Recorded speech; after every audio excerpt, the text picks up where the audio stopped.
I absolutely hated the prospect of public speaking. In fact, I was a wimp and ran away from every chance I had to speak in public. Careers are funny things because at some stage you get to a point where you can't run away from speaking to groups anymore. Now, you would think that logically I would have worked that out a lot earlier and prepared myself for the eventuality of having to speak in public. No, I hid from it, escaped from it, did nothing smart about preparing myself for it. I wasted so many years of opportunity to develop an ability to speak in public. Looking back, I realize I actually limited my career trajectory because of my fear of speaking in front of audiences. All those strangers staring at me. What if I made a mistake? What if I bombed the talk? What if I forgot what I was going to say? Today, I've given over 530 public speeches. I train classes of business people on giving professional presentations. I represent my company as the official face of the business. I do this cutting-edge Japan business show every week. I often reflect that I should have gotten the training and started much earlier on this path. How about you? Are you like I used to be, also in denial? Are you holding yourself back like I was? Time to rethink and reflect on my errors and misjudgments about the importance of developing a facility as a public speaker. Let's not be like me. Instead, I recommend you grab the skills and gain the confidence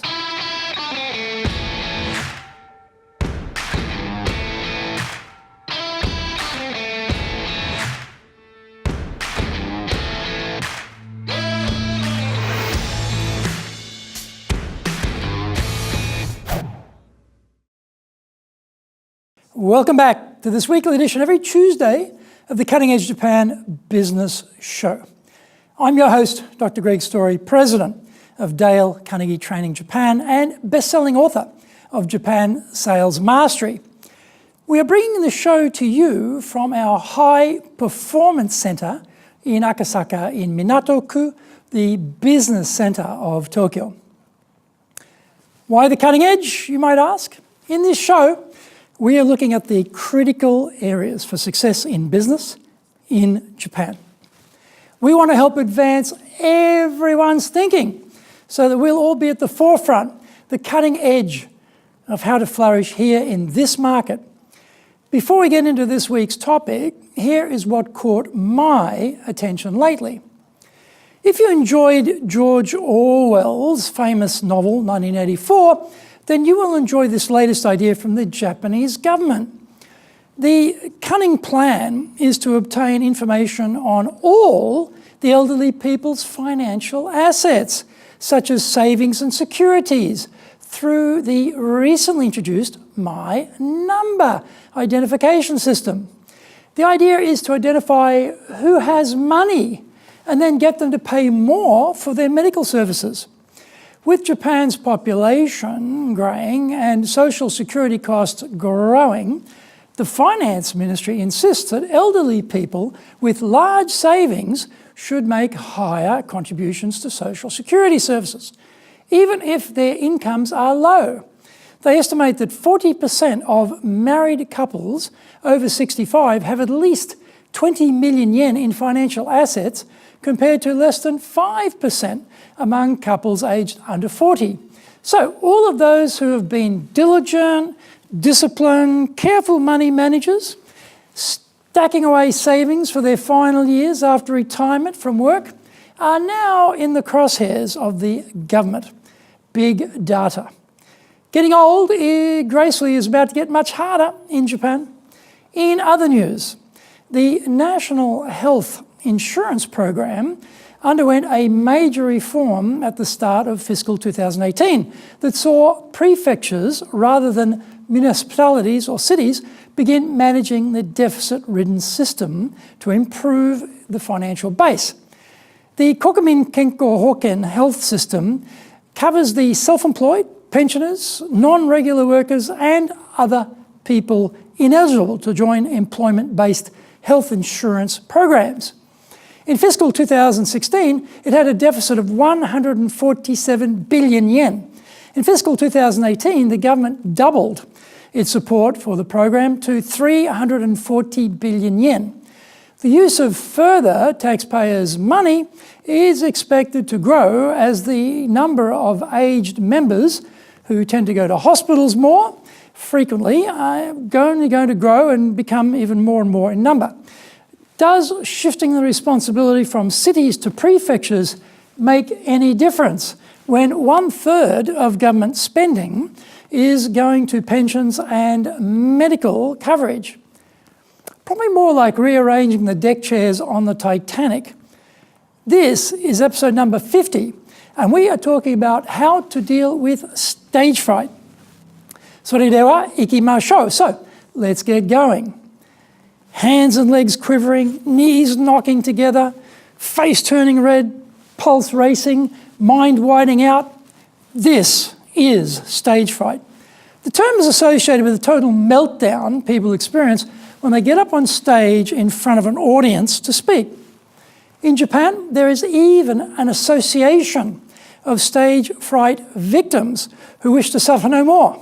Our exposure to the stage, broadly defined, is any occasion where we are required to get up and speak in front of others. This frequency increases as we get older. Our work responsibilities are rewarded with a salary increase, but also the obligation to give reports or speeches. We are innocently beavering away at our jobs, are recognised for doing well, and are given promotions or more responsibility. This is when we are forced to move out of our area of defined expertise and out of our comfort zone. Tetsuya Miyake is a typical example. He was a low-level bureaucrat in a municipal government office. Promoted to become the head of a department, he suddenly found himself having to give public presentations, including to the municipal assembly. He immediately found that his ambitions had now outstripped his abilities. When he became the mayor of a city ward, the speech requirement exploded, and so did his stress. The opportunity to enjoy the fruits of hard-earned prominence were removed because this one piece of the work gamut was killing him. "I feel like I barely made it through my term," he lamented. Is your eye off the ball? This is what happens to us with no thought for the future. We plough along, working hard, looking for the rewards, but forgetting the escalation of expectations that go together with that. If we took our nose off the grindstone for a minute and looked ahead, we would realise that if we go further up the echelon of the organisation, our ability to speak in a professional manner will come with the territory. I was the same. I had no vision of what the future would require. When I was younger, a friend of mine asked me to be his best man at his wedding. I deferred and suggested an older mutual friend instead, citing my lack of experience with such a daunting responsibility.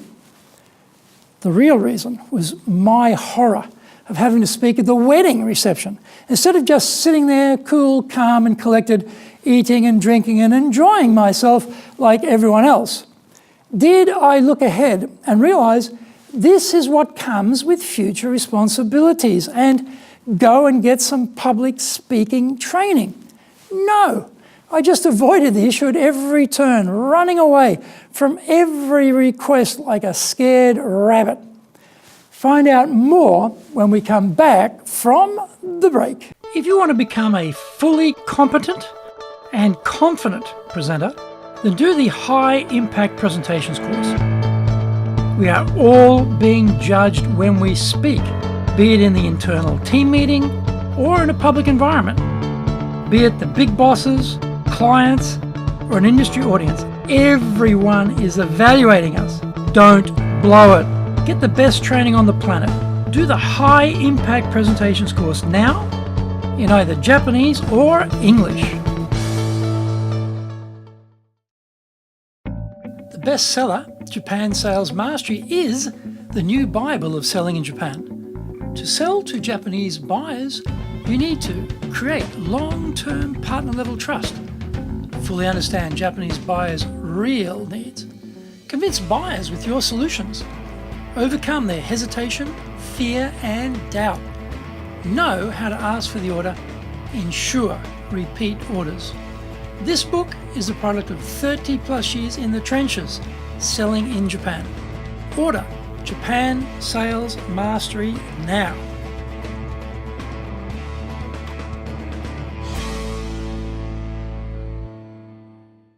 Welcome back. Eventually, I gave my first public speech. It was Tokyo, it was late 1983, in Japanese, to an audience of young students at the Sundai Yobiko cram school. It was horrible. I was supposed to talk for 30 minutes, but I finished in 8 minutes.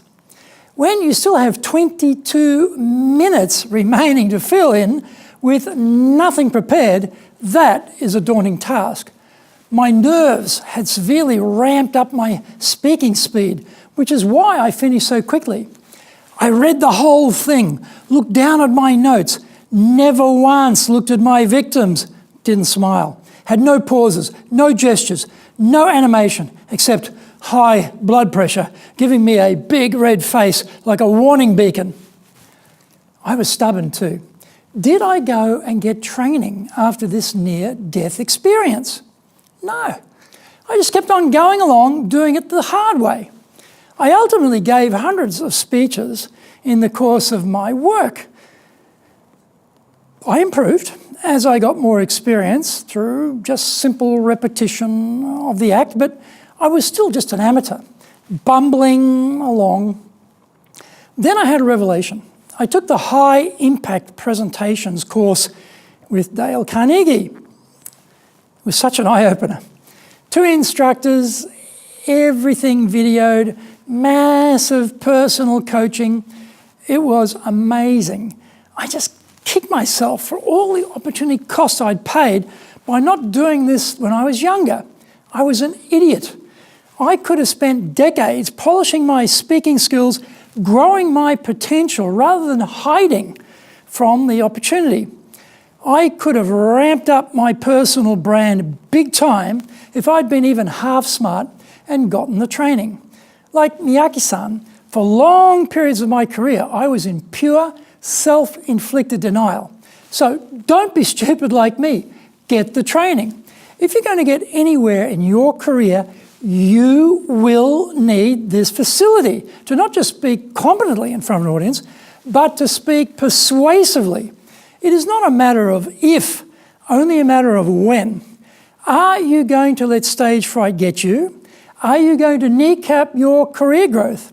Are you going to be petrified every time you have to get up to speak? Do something about it. As I discovered, it is never too late to start. The Cutting Edge Japan Business Show is here to help you succeed in Japan. Subscribe on YouTube, share with your family, friends and colleagues. Become a regular. Thank you for watching this episode, and remember to hit the subscribe button.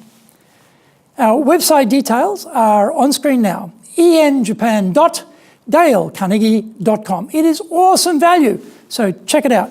In episode 51, we are talking about what successful negotiators do well. Find out more about that next week. So, yoroshiku onegai itashimasu. Please join me for the next episode of the Cutting Edge Japan Business Show. We are here to help you, and we've only one direction in mind for you and your business, and that is up.